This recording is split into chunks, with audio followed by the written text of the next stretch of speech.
마스크하고 의료진에 관련한 넘쳐나는 거짓말들, 거짓 뉴스들을 여러분들하고 좀 해봐야 될 것 같아요. 네. 대구 시장이 이 마스크 문제를 또는 이제 그 언론과 그 여러 야당들이 마스크 문제를 해결해야 된다. 이 모든 게 문재인 정부 탓이다. 마스크 문제가. 이게 다 뭐 중국에 퍼졌기 때문이다 등등 이 온갖 종류의 그 책임 회피를 정부에게 떠넘기고 있습니다. 권영진 시장도 그렇게 얘기를 하고 있어요. 근데요, 문재인 정부는 실질적으로 마스크를 지금만큼 생산할 수 있게끔 토대를 닦은 정부입니다. 문재인 정부 시작되면서 가장 심각한 문제 중에 하나가 미세먼지와 대기오염 문제였어요.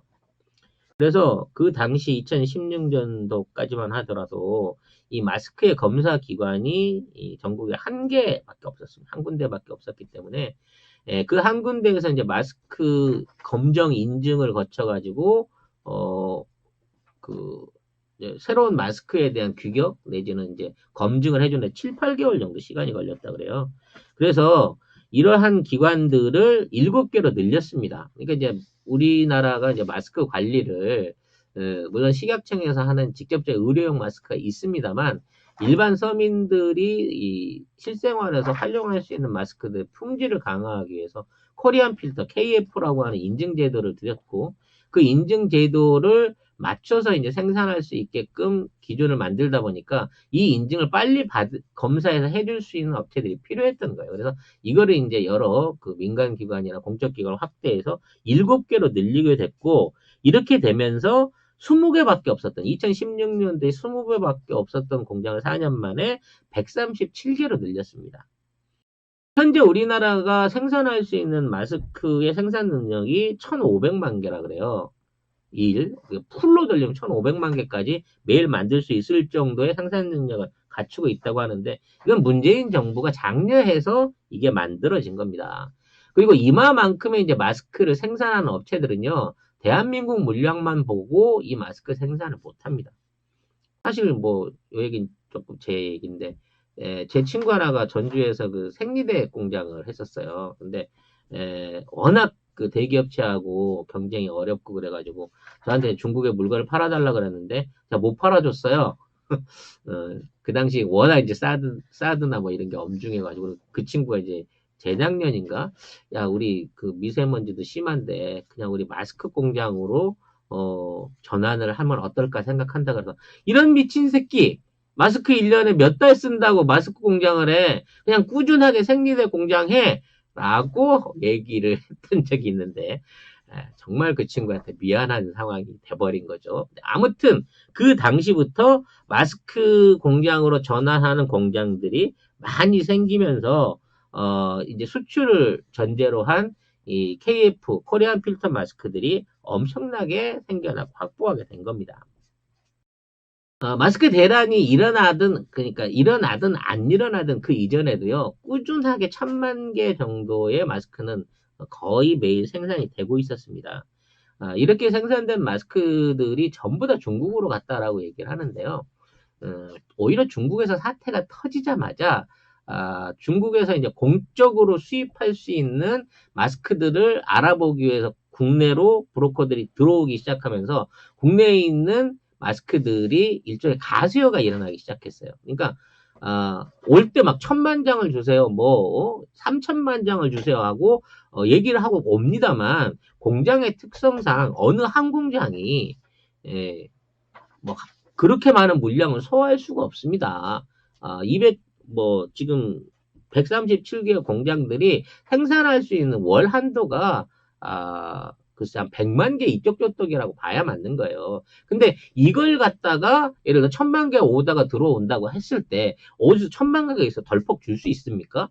알았습니다. 우리가 당신들 줄게요라고 하면서 그때부터 생산을 해서 맞춰주기 시작해도 1,000만 개 물량이면 1년치 물량이 가는 거예요. 그러니까 대한민국에 있는 마스크 한꺼번에 중국에 갔다라고 하는 거는 도저히 논리적으로 있을 수가 없는 가정인 겁니다. 그리고 대부분 가지를 못했어요. 왜? 중국 정부가 마스크로 인해서 밀수로 인해서 문제가 생기고 막 이런 부분이 나타나니까 전면적으로 마스크 통관에 대한 걸 강화를 했어요.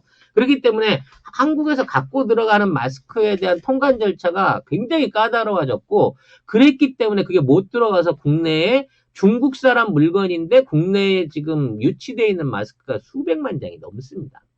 근데 중국 정부가 현재는 1억 장 가까운 마스크들을 자체 생산을 하고 있고, 해외에서 들어오는 마스크를 어떻게든 철저하게 막고 있어요. 왜?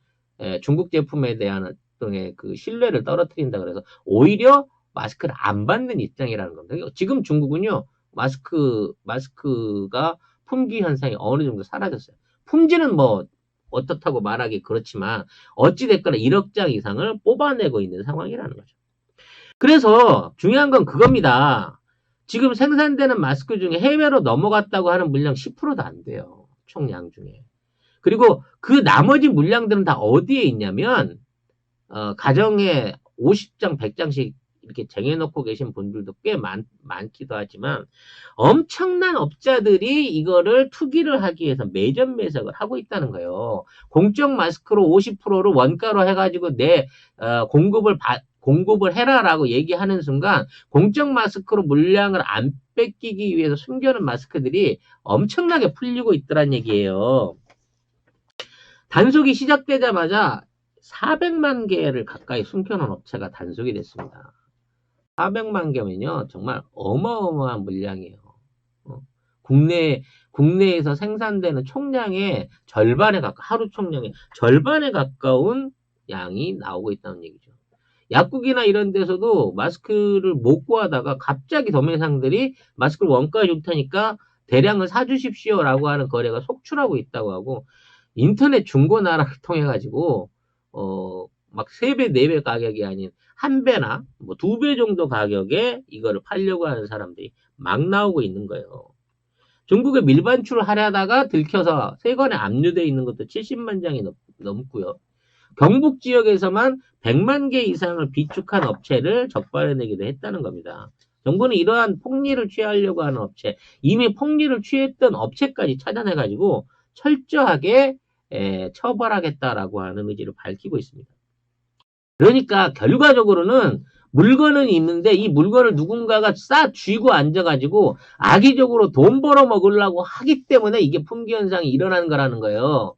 그리고 이걸 찾아서 정부는 그걸 압수해서 공적 마스크나 무료 마스크로 풀겠다라고 얘기하고 있는 거고, 지금부터 생산되는 공적 물량에 대한 50%가 지속적으로 국민한테 공급되고 있다는 겁니다.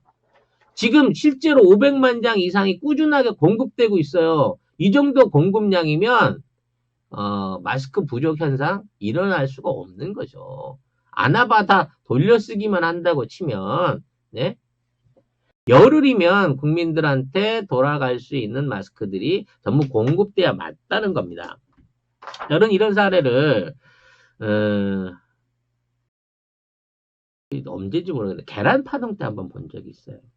그때 이제 그 살충제 계란 파동이 일어나기 시작하면서부터 계란이 이제 품귀가 됐고, 이제 계란들의 생산이 줄어들고 닭들을 폐사시키기 시작하면서부터 계란값이 오른다 그래서 전국에서 난리가 난 적이 있습니다. 계란이 다 없어졌다 그래서 30개짜리 한 판에 3만 원까지 간다 뭐 이런 얘기 있었죠. 심지어 막 계란 수입하고 그랬잖아요.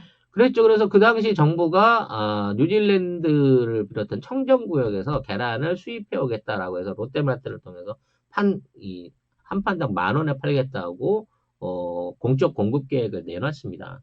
그러니까 이제 외국에서는 그 색깔 구분을 잘 안 하긴 하는데, 우리나라는 유독 그 노란 계란을 좋아한대요. 흰 계란을 싫어한답니다. 껍질. 계란 껍질이. 그래서 이제 뉴질랜드산 계란들이, 흰 계란들이 들어오게 되면서 이제 일종의 구분할 수 있는 일종의 색상의 변화가 생긴 거예요. 수입 계란은 흰 계란, 동그란 모양의 흰 계란이 들어온다. 그 당시에 이제 계란 수입을 했던 업자가 제 친구였습니다. 네. 그래서 비행기로 해갖고 이제 계란을 공급을 해온다 그래가지고 자기는 엄청나게 돈을 많이 벌 거다라고 생각을 했는데, 사실 이 친구 쫄 망했습니다. 계란을 비행기로 싣고 오는 과정 중에 이제 운송비도 많이 들었지만 30% 이상이 깨졌어요. 그래서 상품화 시킬 분량이 너무 적어가지고 이 친구가 망하긴 망했는데, 뭐 이 친구 망한 건 어쩔 수 없다고 치더라도 그 당시에 롯데마트에서 10,000원짜리 수익 계란이 풀리기 시작하면서부터 정말 놀라운 현상이 일어났습니다. 국내에 없다고 하던 진짜 노란 계란들이 엄청나게 쏟아져 나오면서 계란값에 폭락이 일어난 거예요. 결국 이 사태는 계란 대란이 아니라 나중에 계란값 폭락으로 결말이 났던 경향이 있습니다. 지금 마스크가 딱 그런 상황인 거예요. 아, 망한 얘기만 한다고요? 네.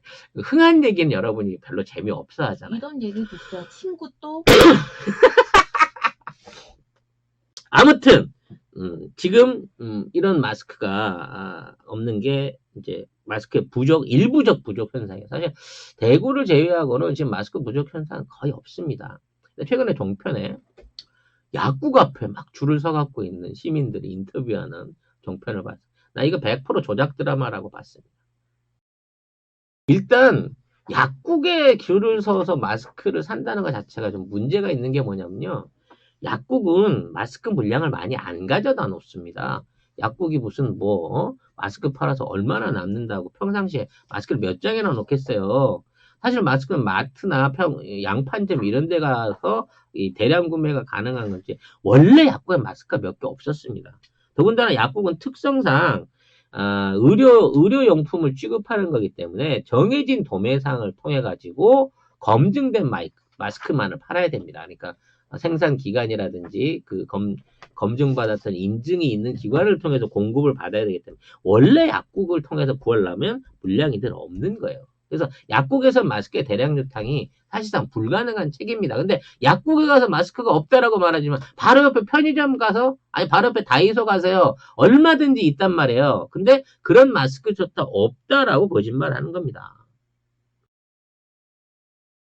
물론 대구 지역은 좀 특별할 수 있죠. 어마어마한 사재기가 일어나고 있으니까 마스크가 일부는 동나에 있는 것도 맞습니다만 오히려 대구보다 인구가 4분의 1도 안 되는 광주에서 마스크 공적 물량들을 공급하고 있고 또 현재 국내에서 공급되고 있는 공적 마스크의 지속적인 양으로 봤을 때 이 마스크 대란은 매점 매석이 아니면 생각할 수 없는 부분인 건데 이거를 마스크 공포로 언론은 부추기고 있다는 거죠. 심지어 대통령이 사과까지 합니다. 대통령께서 제가 빨리 전달하라고 얘기를 했는데 중간에서 이제 매점 매석이나 중간 유통 과정에서 이게 막히는 과정 중에 여러분의 돌아갈 수 있는 양이 어려워서 이제 우체국 판매를 통해 갖고 5매씩 10매씩 이렇게 팝니다라고 얘기하는데요. 이거 길게 안 갑니다, 여러분. 우체국에 길 서서 나 5개 마스크 사는데 800원짜리 마스크 사는데 2시간 기다려서 불평하실 게 아니라요. 지금 편의점이나 이런 양판점에 가시면 어마어마한 마스크들 넉넉하게 공급되고 있단 말이에요. 근데 그 내용들은 전혀 얘기를 안 하는 게 언론이라는 거예요. 이 악질적인 새끼들이 그것도 그렇고 저는 항상 말씀드리지만 마스크 예산 깎은 사람이 누군데요. 너무 뻔뻔해도 너무 뻔뻔한 거 아닌가요? 이 마스크 대란을 증폭시키기 위해서 나오고 있는 가짜 뉴스들 중에 하나가 초중고등학교의 학생이나 선생님용으로 비축해둔 공적 마스크를 강제 수거해갔다는 겁니다. 근데 수거해간 건 맞아요. 왜냐면 학교가 방학으로 2주 이상 우리 딸은 지금 넉 달째 놀고 있어요, 집에서. 2주 이상 미뤄지는 바람에 거기에 이제 학교에 비축되어 있는 마스크를 땡겨서 먼저 공적 마스크로 배분을 하고 그 개학 전에 이제 그 물량을 채워놓는다라는 게 얘기거든요. 근데 뒷대가리는 잘라버리고 앞에만 잘라고 초등학교 마스크도 다 뺏어간 정부 이러고 제목을 쓴단 말이에요. 아니 그것도 그렇고 학교에서 자기들도 내놓겠다 이렇게 나왔어요. 일단은 내놓겠다. 그렇지. 마스크를 오래 갖고 있으면 그게 성능이 떨어지니까 재고 있는 거는 빨리빨리 쓰는 게 똑똑한 거예요. 심지어 국내에 비축되어 있는 마스크 800만 장을 빼다가 공공 마스크로 푼다라고 하는 가짜 뉴스도 나왔어요. 군이 800만 장을 가지고 있지도 않을 뿐더러 그러한 마스크를 공적 마스크로 빼간다고 하는 근거가 없는데 이런 게 뉴스로 나돌고 있단 말이에요. 그러면서 매점 매석이다, 마스크 창구가 다 비었다, 약국 앞에 줄을 선다, 라면과 쌀이 동이 났다라고 하는 방식으로 막 공포를 부추겨요. 대구시에 있는 저희 특파원이 있어요. 대구에서 하는 우리 문PD라고, 남배우?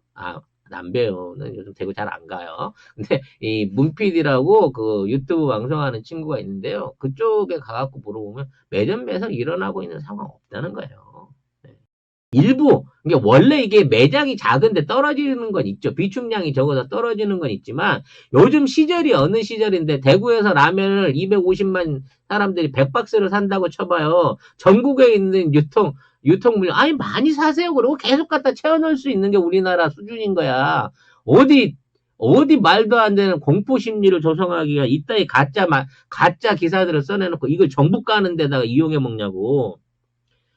미국은요, 실제 코로나 검진비가 400만 원입니다. 그리고 KF 마스크 같은 마스크 한 장에 가격이 12만 원이래요. 달러로. 프랑스가 2만 7천 원이다. 이게 장당 가격이에요. 중동 국가들은 한 30배 이상이 올랐대요. 지금 이란이나 뭐 이쪽에서 희한하게도 중동 국가에서 날도 더운데 막 사망자가 막 몇십 명씩 우리보다 더 많이 발생을 하다 보니까 중동 국가에서는 마스크를 안 쓰다 보니까 갑자기 마스크를 구하니까 가격이 30배 올랐다고 하고 일본도 15배가 넘는 가격 폭등이 지금 이루어지고 있다고 합니다. 심각한 이유를 모르는 피해를 보고 있는 이탈리아도 장당 13,000원 선으로 마스크가 폭등해 있는 상황이라고 해요. 가짜 뉴스들은 끝도 없어요. 중국이 코로나 관련된 검진 시약들을 싹쓸이 해가지고 우리나라의 진단 시약이 끊길 위기다라는 방송이 나왔어요. SBS가 이걸 쓰기 시작하니까 모든 언론들이 막 받아서 쓰면서 우리 진단 잘하고는 있지만 곧 원자재 없어서 이제 우리 진단 못한다. 이따위 얘기들이 돌기 시작했습니다. 이거 다 처벌해버려야 되는데. 우리 외교부가 공식적으로 선언했어요. 이제 원자재를 가장 많이 만드는 나라가 스위스의 로슈라고 하는 회사인데, 외교부 등을 통해가지고 스위스 로슈 본사하고 얘기를 해갖고 우리나라 쓰기에 충분한 시약 공급을 확보를 받았다라고 얘기를 했고요. 이게 로슈에서만 나오는 게 아니에요. 로슈가 제일 인증성이 높으니까 하겠지만 이 퀴아젠이나 또는 국내 업체에서도 이 시약용 원료가 나온다고 합니다. 그래서 진단 시약의 불안 요소는 전혀 걱정할 필요가 없는 가짜 뉴스입니다. 근데 이 뉴스가 한번 딱 뜨잖아요. 내려가질 않아. 그래서 나중에 진단 시약이 안 나와서 우리 검진 못하게 되는데 그 진단 시약을 외국에 또 다 퍼졌네 어쩌네 이따위 비난 뉴스들을 막 만들어내고 있다는 거예요. 현재 우리나라의 진단 시약을 개발하고 이제 전 세계 최단 속도죠. 6시간 만에 세 가지 유전자를 검출해서 정확도도 높이면서 6시간 만에 검진할 수 있게끔 만들었던 회사가 이제 시젠이라고 하는 진단시약 전문 기업입니다. 이 기업이 이제 그동안에 뭐 기술적인 노하우로 그걸 만들었는데 이 회사가 지금 한 160종이 넘는 다른 시약들을 전부 다 포기한 상태에서 진단시약 공급에 올인을 하고 있다고 합니다. 그래서 국내 소모량의 50% 이상을 지금 감당을 해주고 있다고 해요. 손해를 봐도 좋다라는 마음으로 자기는 진단시약에 올인을 하겠다라고 인터뷰를 하기도 했었는데요. 저는 뭐 능력이 없습니다만 방송을 통해서나마 천정윤 시젠 대표와 임직원들의 노고를 정말 감사하고 그분들의 희생이 보상을 받았으면 하는 생각을 나중에라도 보상을 받았으면 하는 생각을 드립니다. 다시 한번 감사드리고 싶습니다. 마스크 거짓말하고 이어져서 이제 같이 언급되는 게 의료인들에 대한 의료 부족 상황인 거죠. 대구는 이제 애초에 이러한 아까 말씀드린 병상이나 병동 의료진을 확보를 못했어요. 심지어 84억 관사 관리비를 쓰면서 연봉 6천만 원짜리 방역 전문가 2명을 두게 있는 규정까지도 어기고 한 명만 그것도 의사도 아닌 비전문가를 운영하고 있는 게 대구시의 입장인 겁니다. 이게 다 돈이 없어서 그렇다는 거예요. 네. 경기도는 이 사태가 생기자마자 280명을 추가 증원해가지고 엄청난 방역 인원들을 통해가지고 방역 관리를 하고 있기 때문에 사실상 전국에서 가장 많은 인원이 이제 살고 있고 신천지 본산 본부가 과천에 있는데도 불구하고 현재 경기도와 서울은 확진자 증가율이 이 10명 안팎으로 어떻게든 지금 확진자 증가를 줄여가고 있는 상황인 거거든요. 이게 결국은 일할 사람이 있어야 된다는 거예요. 근데 니네들이 국가가 장려하는 예산마저도, 아니 이미 줬던 예산마저도 딴 데다 전용해가면서 이걸 안 했잖아요. 근데 여기에 관련돼서 다른 데서 의사를 뽑아주세요. 다른 데 긴급명령권으로 병원에서 간호사를 착출해다가 우리 대구 시민을 구해주세요라고 얘기하고 있는 게 지자체장이라는 겁니다. 이와 관련해서 이제 추경 얘기가 나오고 있어. 추경. 짜증나, 씨. 이게 추가 경정 예산인 거죠. 사스 때, 약 7.5조를 집행했고, 메르스 때는 11조 6천억 가까운 추경을 편성해서 했다고 합니다. 근데 그 11조를 가지고 얘들이 병원을 제대로 지었어요. 무슨, 검진센터를 제대로 지었어요. 현재 정부는 추경을 검토하고 있다는 얘기가 나오자마자 설레발을 언론이 써내기 시작하는 게 최다 추경이다. 20조 원 이상이 필요할 거다. 이 엄청난 비용 부담, 국가는 뭐 포퓰리즘이야. 막 이런 식으로 국가에 대한 비난 기사 신청하기도 전에 써냈어요. 막상 6.2조를 신청을 했습니다. 다른 데 있는 예산들 긁어 모으고 줄일 수 있는 예산들 줄여서 최대한 적절한 수준으로 지원을 하는 6.2조 원의 추경을 요청한 상태인데 지금 미통당은 이 예산을 심의하는 게 아니라 야 이제 청와대 관계자 와보라 그래. 책임 소지 따져야 되니까 일단 그거부터 해야 되니까 자 이거 우리 못 받아들이니까 협조 못 해라고 띵깡을 놓고 있는 상황인 거예요.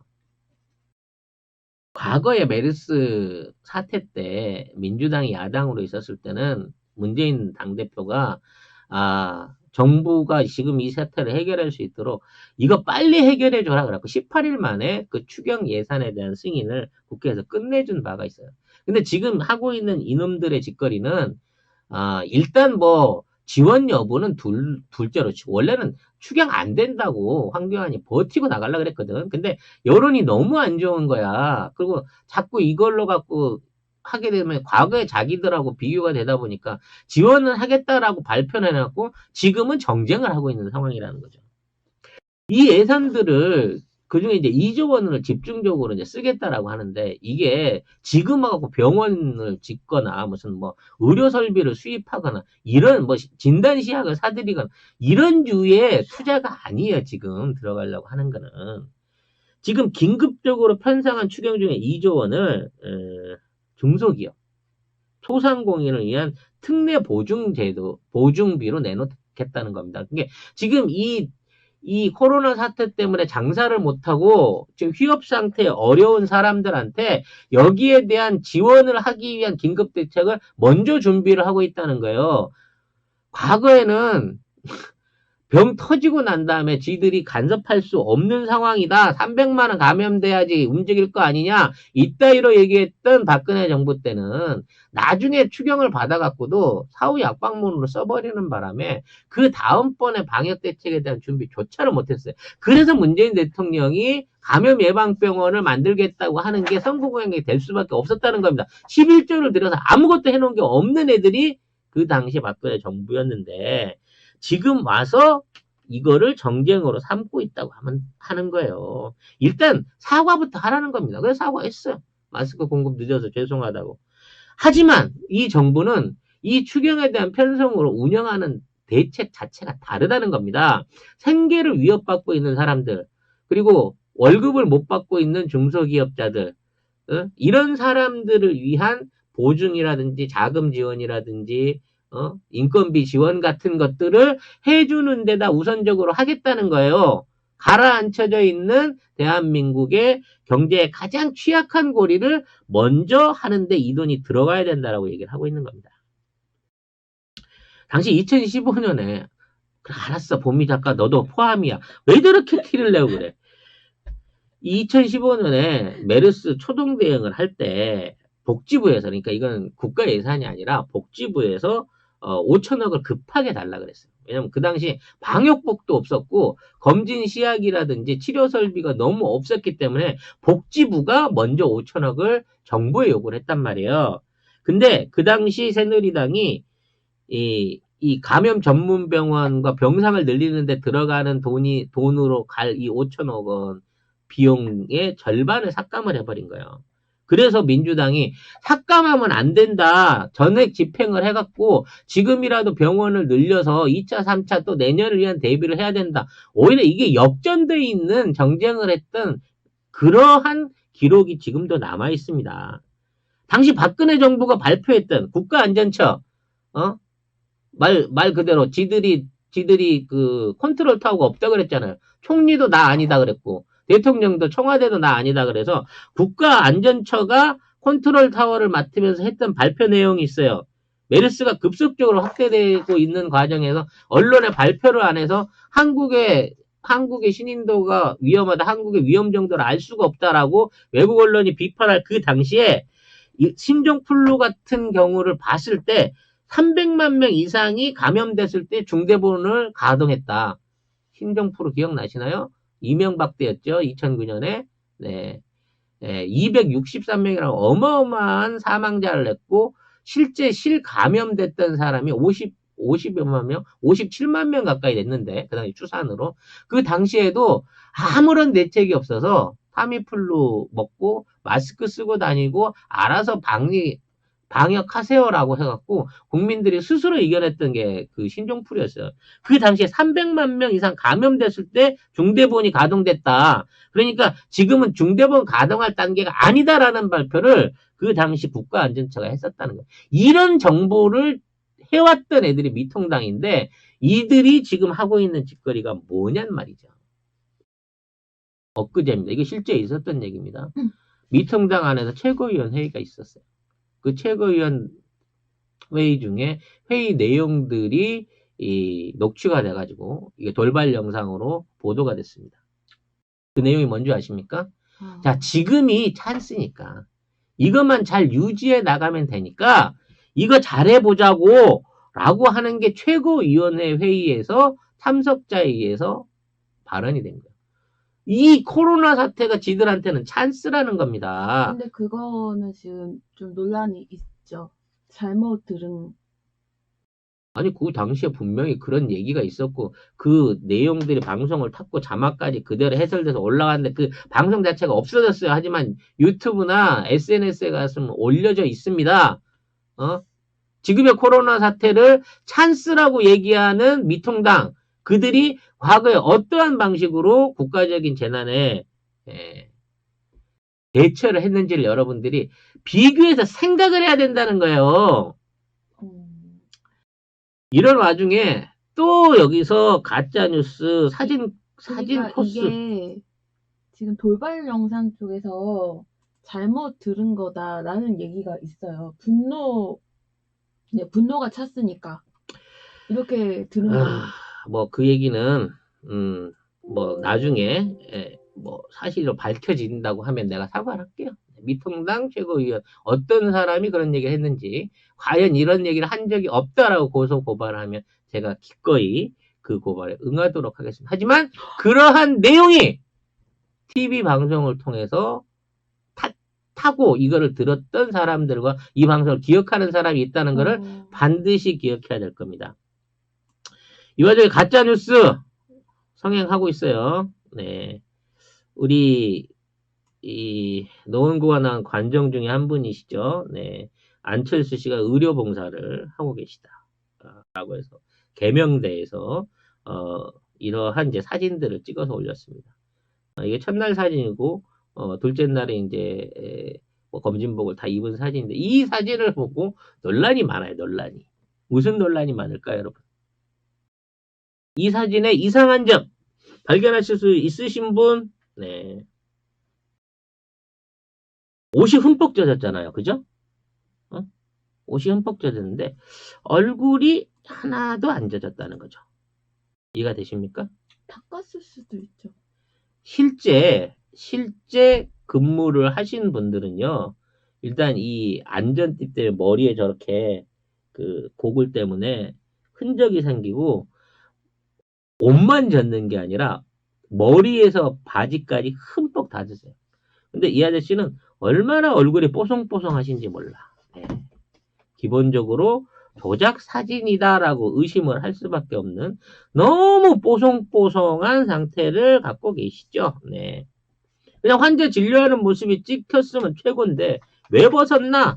굳이 얼굴을 왜 까면서 이렇게 당당한 포즈를 마치 자연스럽게 연출하려 했을까? 연출의 한계를 그대로 보여주는 거죠. 이 사진을 SNS에 올리게 되다 보니까 당시 그 댓글로 그 개명대 안에 의료 관계자란 분이 댓글을 올렸는데 뭐라고 올렸냐면 안철수는 환자 옆에 가지도 않았습니다. 방역복만 입고 병원 관계자하고 얘기만 하다 나갔습니다라고 하는 댓글을 달았어요. 진짜예요? 진짜 그 댓글이 올라왔습니다. SNS에. 그래서 야 안철수 또 삽질했구나 라고 하는 비난이 나오니까 그 다음 날은 실제 이 보호장구까지 다 쓴 상태에서 환자를 들여다보고 있는 환자를 들여다보고 있는 사진을 추가로 올렸습니다. 네. 근데 그 사진이 이제 이렇게 내려다보는 사진이거든요. 환자가 누워서 찍어줬나 봐요. 네. 아무튼 이러한 조작질을 하고 있는데 이와 관련해서 이제 기레기들이 온갖 쓰레기 거짓말들을 다 쏟아내고 있습니다. 그 중에 하나가 포항의료원 얘기예요. 포항의료원에 있는 간호사들이 코로나하고 과중한 업무가 무서워서 집단으로 사직했다라고 하는 언론 보도를 낸 겁니다. 여기에 대해서 해당 간호사들이 즉각적인 반발 성명을 냈는데 이거는 언론은 안 타요. 애초에 1월 2월 달에 퇴직을 하기로 퇴직 대기를 하고 계신 분들이었다는 거예요. 실제 16분이 퇴직을 하기 위해서 몇 개월 전에 이미 그걸로 퇴직을 한다고 날짜를 맞춰놓고 있었는데 지금 이 사태가 생기는 바람에 3월 달까지 사직을 못한 상태에서 추가로 연장 근무를 해주는 상황이었다는 겁니다. 그리고 이와 관련해서 15명 이상의 충원자들이 교대가 되어서 사직 후에 업무 인계를 하고 그만두고 나왔다는 거예요. 실제 이제 의료 현장에 지금 대구 지역의 의료 현장에는 1000명이 넘는 자원봉사자들이 안철수 씨 같지 않은 진지한 자원봉사자들이 24시간 교대를 해가면서 현장 숙소에서 먹고 자면서 의료 봉사 활동을 펼치고 계십니다. 대구 지역을 비롯해서 광주나 서울 지역에 있는 의료인들이 생업을 팽개치고 자신들이 보호장구를 다 완료를 해갖고 왜냐면 지역의 장비를 쓰지 않고 내 장비를 쓰겠다라는 의지로 자비로 준비를 해서 내려가셨고 무슨 뭐 인건비 합의를 받거나 무슨 돈을 일당을 요구하고 하는 게 아니라 순수한 자원봉사를 내가 그 자리를 채워주고 계세요.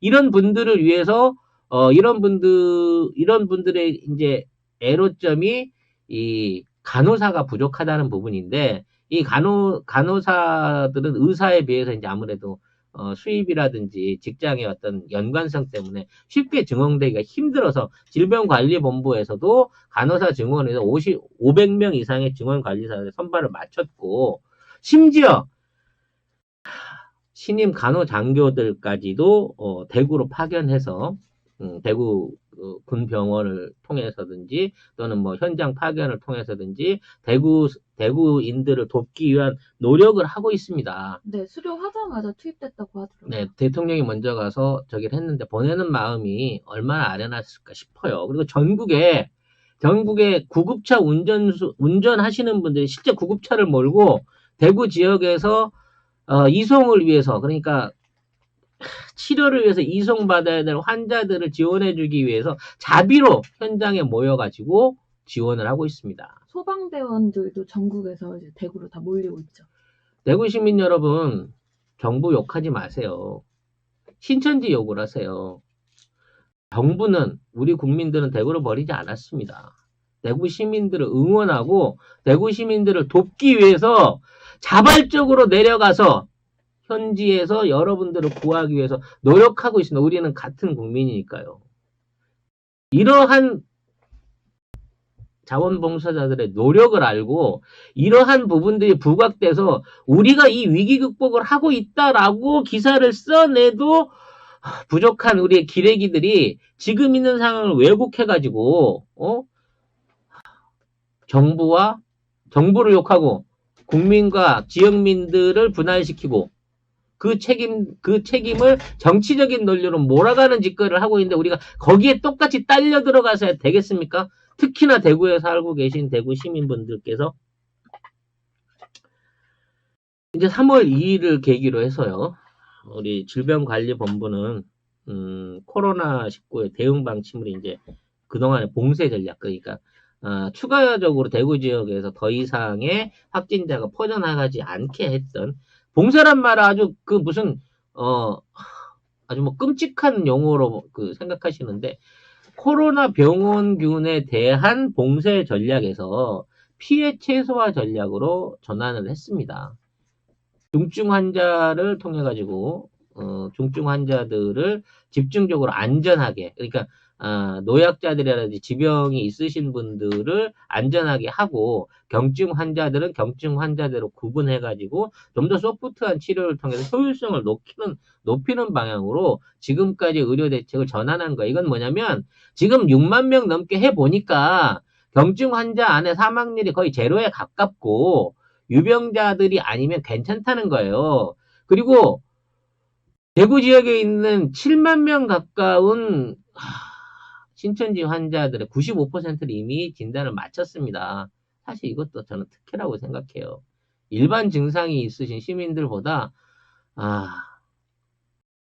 신천지 교인이신 분들을 먼저 우선해갖고 검사를 하고, 그 검사를 통해가지고 어느 정도 확산을 막는 거는 정부의 정말 뭐 독단적인 대책이긴 하였지만, 저는 일반 시민의 입장에서 차별이었다고 볼 수도 있다고 생각합니다. 왜냐면 이제 같은 코로나에 걸렸을 위험성과 불안감을 앓고 있는데 신도들 우선 위주로 해줬으니까 일반 시민들이 봤을 때는 불만이 있을 수 있죠. 네, 전 분명히 그것도 인정할 수 있는 부분이라고 합니다만, 아까도 말씀드렸다시피 워낙에 확진자가 많이 나오니까 88% 이상의 의심 환자 확진자가 나와버리니까 그분들을 어떻게든 추려내가지고 더 이상 확산을 막는 게 중요했기 때문에 그러한 정책이 된 거고, 이제는 개방적으로 경증 환자들, 일반 시민들, 또 자기 스스로 건강염려증이나 어떤 뭐 보이는 조짐, 저같이 기침을 한다든지 뭐 이런 조짐에 대해서 불안해 하시는 분들이 쉽게 찾아가서 치료를 받고 거기에 대한 자가격리나 그 이후에 대한 처리들을 할 수 있게끔 이제 다음 단계로 넘어섰다는 겁니다. 대확산은 끝났다고 선언할 수 있는 만큼 우리가 어느 정도 이번 코로나 바이러스의 전쟁에서 이겨냈다는 겁니다, 여러분.